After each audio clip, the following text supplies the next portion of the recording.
একদিন গোপাল ভাঁড় বাজার থেকে ফিরে আসার সময় দেখে রাস্তার ধারে একটি ছোট্ট চারাগাছ জ্বলজ্বল করছে। গোপাল তো অবাক। আশ্চর্য হয়ে গোপাল ছোট্ট উজ্জ্বল চারাটি তুলে নিয়ে আসে এবং তার বাড়িতে এসে রোপণ করে দেয়। 1 মাস পর গোপাল এবং গোপালগিন্নি সকালে উঠেই তো অবাক, সেই চারাগাছে অনেক সোনার মোহর ধরেছে।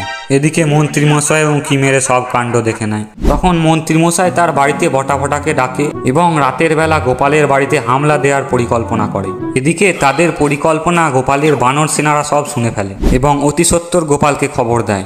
গোপাল বলে, এই ব্যাপার, তাহলে আজকে রাতে আমাদেরও প্রস্তুত হয়ে থাকতে হবে। রাত নামতেই বদমাইশ মন্ত্রীমশাই এবং বটা ঘটা গোপালের বাড়িতে একটি বড় বস্তা নিয়ে আসে মোহর চুরি করবে বলে। এদিকে গোপাল এবং তার বানর সেনা তার বাড়িতে লাঠি সোঁটা নিয়ে লুকিয়ে থাকে।